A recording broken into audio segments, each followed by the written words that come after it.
मनाली के छोटे से एयरपोर्ट के बाहर की चहल पहल के बीच कुणाल ने अनिका से पूछा, अरे मिस अपना नाम तो बताती जाओ। इसे सुनकर अनिका ने कुणाल को देखते हुए अपनी आंखों से काला चश्मा निकाला और बड़े ही तेज और कटीली नजर से कुणाल को देखते हुए बिना किसी भी हाव भाव से धीरे से कहा, अनिका गुलेरिया। कुणाल ये सुनकर दंग रह गया। वो कंफ्यूजन में खड़ा सोच रहा था कि इस खूबसूरत लड़की ने अपना नाम अनिका क्यों बताया होगा। लेकिन तभी टैक्सी के अंदर बैठी अनिका ने कुणाल के पीछे खड़े ड्राइवर के हाथ का बोर्ड दिखाते हुए कहा, तुम अनिका गुलेरिया को पिक करने आए हो ना। अब तक कुणाल भी अनिका के नाम वाले बोर्ड को देख चुका था। उसने सोचा कि टैक्सी में बैठी लड़की बस वो बोर्ड पर लिखा नाम पढ़ रही थी, इसलिए कुणाल ने आगे बढ़कर कहा, अरे उस मोटी को तो मैं टैक्सी से भेज दूंगा, आप दोनों आराम से मेरे साथ कार में चलिए ना। कुणाल की ये बात सुनकर अनिका ने उसे एक एरोगेंट स्माइल दी और टैक्सी ड्राइवर को टैक्सी चलने के लिए कह दिया। कुणाल के मुंह पर धुआं छोड़ती टैक्सी रफ्तार पकड़कर कुणाल के सामने से निकल गई। 2 पल के लिए कुणाल मायूस हुआ, लेकिन तभी उसे कुछ याद आया। हड़बड़ाहट में उसने ड्राइवर के हाथ से बोर्ड लिया और ड्राइवर को कहा, तू फटाफट इस टैक्सी के पीछे जाकर मैडम का पीछा कर और मुझे ये बता कि वो कौन सी होटल में रुकी है, और सुन, उन्हें बिल्कुल शक नहीं होना चाहिए, चल भाग। ड्राइवर झट से गाड़ी निकालकर अनिका की गाड़ी का पीछा करने लगा। एयरपोर्ट से मनाली लगभग 1 से 1:30 घंटे का रास्ता था। रिया ने वापस अपने कान पर हेडफोन्स लगाए और वो टेबलेट पर गेम खेलने में बिजी हो गई। वैसे रिया को देखकर कोई ये नहीं कह सकता था कि वो एक लड़की है। Jeans, sports shoes, T shirt, छोटे बाल और सर पर केप। रिया की उम्र भले ही छोटी थी मगर उस पर मॉडर्न टेक्नोलॉजी का काफी ज्यादा प्रभाव था। गेमिंग की दुनिया में रिया स्वीट एंजल के नाम से काफी पॉपुलर थी।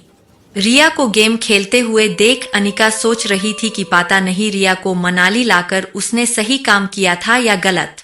मोबाइल की रिंग से अनिका अपने ख्यालों से बाहर आई तो उसने देखा कि उसके पापा गौतम बार बार अनिका के फोन पर कॉल किए जा रहे था। अनिका ने बिना फोन उठाए अपने मोबाइल को साइलेंट मोड पर किया और आंखें बंद करके बैठी रही, मानो जैसे वो आने वाले तूफान के लिए खुद को मन ही मन तैयार कर रही हो। अगले 1 घंटे में अनिका की टैक्सी मनाली की सबसे बड़ी 5 स्टार होटल पैराडाइज इंटरनेशनल में दाखिल हुई, लेकिन उसका पीछा कर रहे राजू को होटल के मेन गेट पर ही रोक दिया गया। होटल का बेल बॉय अनिका का इंतजार पहले से कर रहा था। अनिका के आते ही बेल बॉय उसका सामान लेकर उसे लिफ्ट की ओर ले गया। होटल का प्रीमियम फर्नीचर, आकर्षित एम्बियंस और वेलकमिंग स्टाफ को देखकर समझ में आ रहा था कि क्यों देश विदेश से आए टूरिस्ट्स मनाली की इस शानदार होटल में रुकना पसंद करते थे। बेल बॉय ने अनिका को लिफ्ट की तरफ ले जाते हुए बोला कि उसका बुकिंग प्रेसिडेंशियल स्वीट में है, जो होटल के टॉप फ्लोर पर है। लिफ्ट में दाखिल होते ही बेल बॉय ने 24वें फ्लोर का बटन दबाकर अनिका से कहा, मैडम, इस टॉप फ्लोर पर सिर्फ 2 ही अपार्टमेंट्स है, एक आपका और दूसरा हमारे होटल के मालिक मिस्टर रोहित मारवा का। वो अपने बेटे और छोटे भाई के साथ यही रहते हैं। कुछ ही पल में लिफ्ट 24वें माले पर पहुंच गई थी। लिफ्ट का दरवाजा खुलते ही अनिका ने देखा कि यह फ्लोर होटल के बाकी फ्लोर से ज्यादा सुकून वाला था।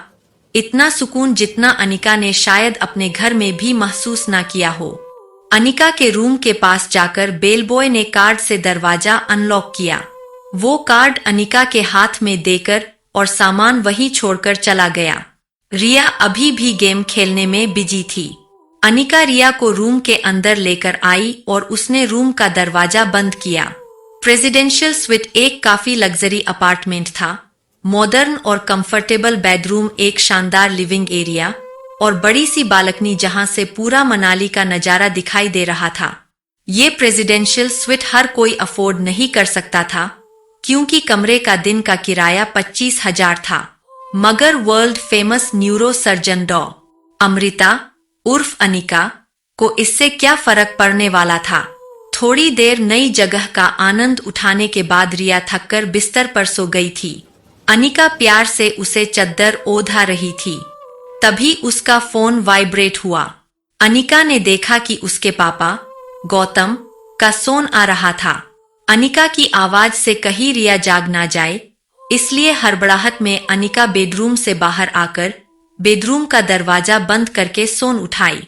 जैसे ही अनिका ने फोन उठाया, गौतम ने गुस्से से तिलमिलाकर कहा, Anika, what kind of behaviour is this?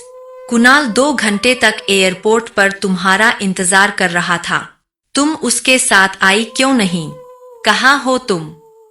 इस पर बड़े ही शांत अंदाज से अनिका ने अपने पापा से कहा, बस आ रही हूं मैं।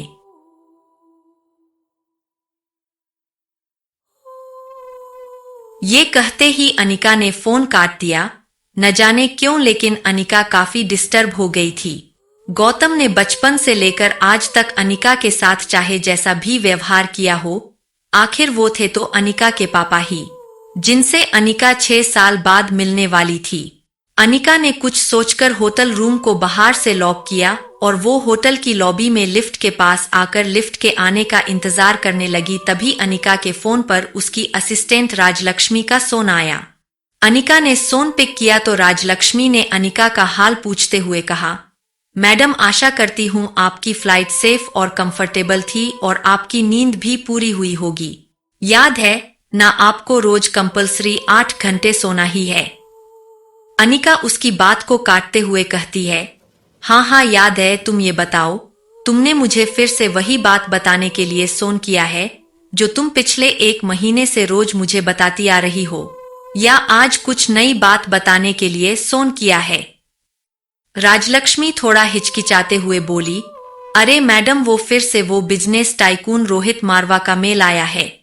वो अपनी दादी माँ का इलाज देश की सबसे बड़ी न्यूरो सर्जन डॉक्टर अमृता यानी कि आपके पास करवाना चाहते हैं।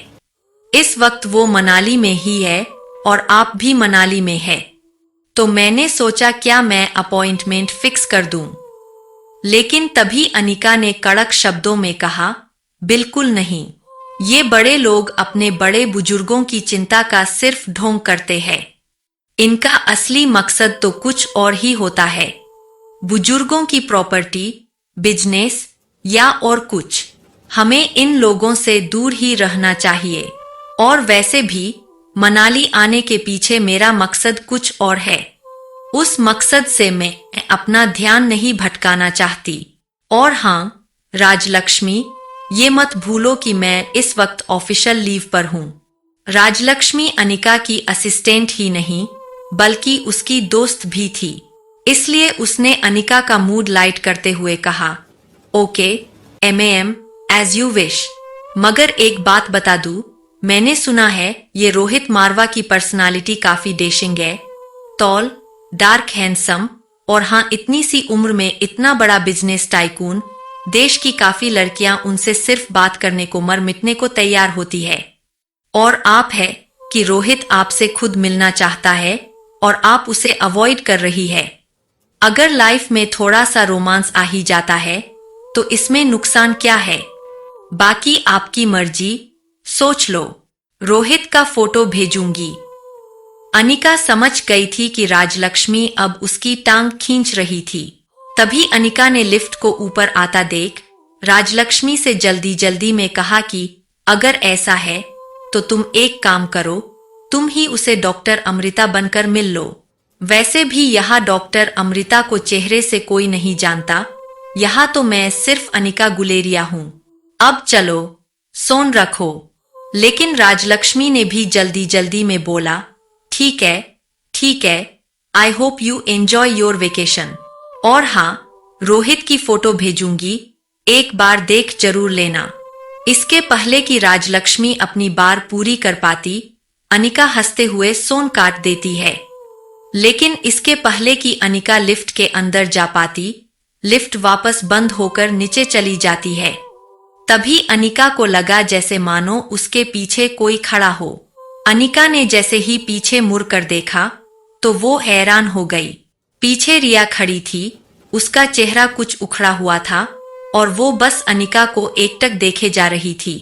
अनिका को लगा कि रिया नींद से अचानक उठ गई होगी और जब उसने अनिका को पास नहीं देखा होगा इसलिए ऐसे खड़ी होगी।